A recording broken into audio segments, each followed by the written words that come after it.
السلام علیکم ورحمۃ اللہ وبرکاتہ۔ اللہم الہمنی رشدی واعذنی من شر نفسی۔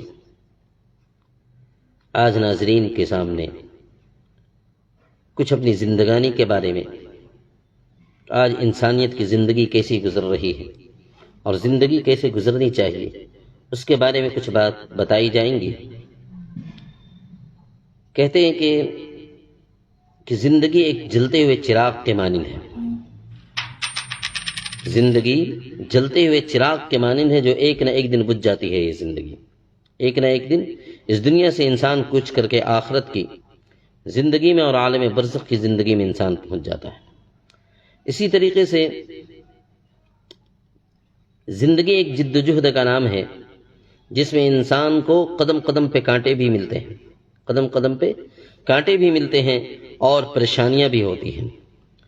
اور اللہ تبارک و تعالیٰ نے زندگی کو ایک امانت کے طور پر ہمیں دیا ہے، زندگی کو امانت کے طور پر دیا ہے، اسی لیے کسی بھی انسان کے لیے خودکشی کرنا جائز نہیں ہے، حرام قرار دیا گیا ہے شریعت اسلام میں۔ زندگی ایک پھول کے مانند ہے اور محبت اس کی خوشبو ہے۔ زندگی میں اگر انسان محبت کے ساتھ اور اخلاق کے ساتھ زندگی گزار رہا ہے تو اس کی خوشبو کے مانند اس کی زندگی گزرے گی اور بہت ہی اچھی زندگی گزرتی ہے۔ اسی طریقے سے زندگی ایک شمع کی طرح ہے، ایک چراغ کی طرح ہے جو ہوا میں رکھی ہوئی ہے، جو ہوا میں رکھی ہوئی ہے، اور شمع کبھی بھی موت کے منہ میں چلی جاتی ہے۔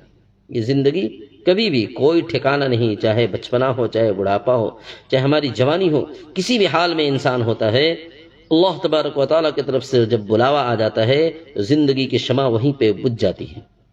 کتنی ہی ارمانوں دل میں ارمان لیے ہوئے رہتے ہیں، کتنی ہی خواہشات اور کتنی ہی اپنی زندگی میں لوگ لیے ہوئے رہتے ہیں، لیکن ان سب چیزوں کو چھوڑ کر کے انسان پھر آخرت میں چلا جاتا ہے۔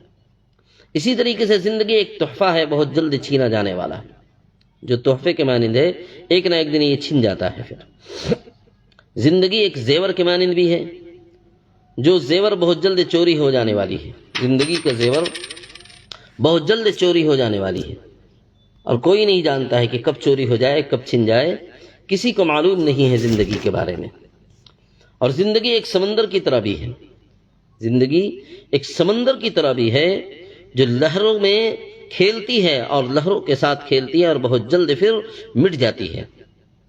جیسے سمندر جب لہر مارتا ہے تو کوئی چیز اگر کنارے پہ بھی ہوتا ہے، جو چیز بھی آپ لکھ کر کے رکھو یا کچھ کر کے بھی رکھو تو چیز لہر کی وجہ سے، اس سمندر کی لہر کی وجہ سے وہ مٹ جاتی ہے، ختم ہو جاتی ہے۔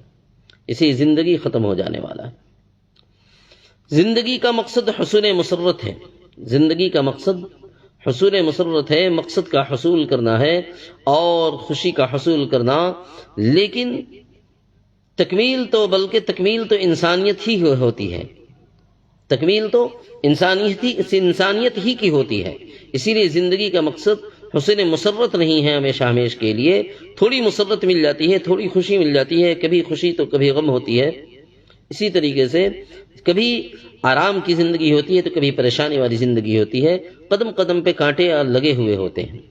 اسی طریقے سے زندگی ایک ہیرے کے مانند ہے، زندگی ایک ہیرے کے مانند ہے کہ تراشنا تو انسان کا کام ہے، جو انسان تراشنے کی خواہش مند ہوتا ہے اور تراشتا ہے، اسی کی زندگی پھر سنورتی ہے۔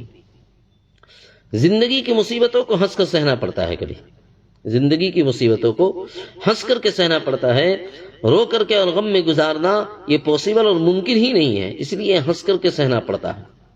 زندگی اللہ تعالیٰ کی دی ہوئی ایک امانت اور نعمت ہے، زندگی اللہ تعالیٰ کی دی ہوئی ایک بڑی نعمت ہے، اس پہ انسان کو شکر ادا کرنا چاہیے، اس پر انسان کو شکر ادا کرنا چاہیے۔ زندگی کے ہر قدم پہ پھول ہیں، زندگی کے ہر قدم پہ پھول بکھیرے ہوئے ہیں اور بکھیرتے جانا ہے ہمیں، ایک دن بکھیرتے بکھیرتے ایک دن ہمیں باغ بنا لینا ہے۔ اگر ہم اسی طریقے سے زندگی کے پھولوں کو بکھیرتے ہوئے آگے بڑھیں گے تو ہماری زندگی ایک باغ بن جائے گی۔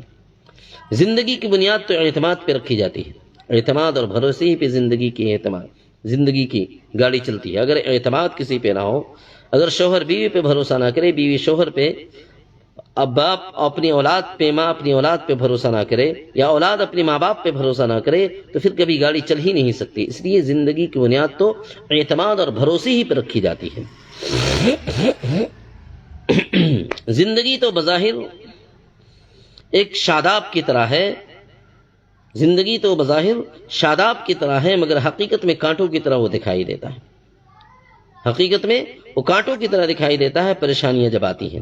اسی لیے حکیم سقراط نے کہا ہے، کسی بڑے یہ تاریخ داں گزرے ہیں حکیم سقراط کی زندگی تو بہت ہی مختصر ہے، زندگی بہت ہی انسان کی مختصر ہے، کب فنا ہو جائے گی کوئی نہیں جانتا، مگر مصیبتیں اگر انسان کی زندگی میں آ جائے تو زندگی بہت ہی لمبی لگتی ہے، زندگی انسان کی بہت ہی لمبی لگتی ہے۔ اس لیے مصیبتوں کو مانگنا نہیں چاہیے، بلکہ اللہ سے کہنا چاہیے کہ اللہ ہمیں عافیت کا معاملہ فرما، جب تک زندگی دے ہمیں صحت اور عافیت والی ہماری زندگی عطا فرما۔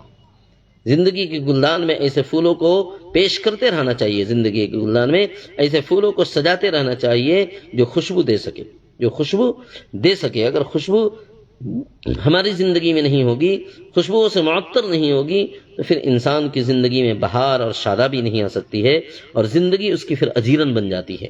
اس لیے زندگی کو بہت ہی آرام سے اور بہت ہی بہتر طور پر اور اسلامی شریعت کے مطابق اگر انسان گزارتا رہے گا تو انشاءاللہ وہ وقت دور نہیں کہ ہماری زندگی ایک پھول کے مانند بن جائے گی، اور زندگی میں ہم مسرتوں سے نہیں بلکہ خوشیوں اور مسرتوں کے ساتھ اچھی زندگی ہم گزار پائیں گے، اور بہتر سے بہتر ہم زندگی گزار پائیں گے۔ اس لیے ہمیں زندگی کے بارے میں خود فیصلہ لینا ہے اور خود بہتر طریقے سے ہمیں زندگی گزارنے کی کوشش کرنی ہے۔ اللہ اعلم۔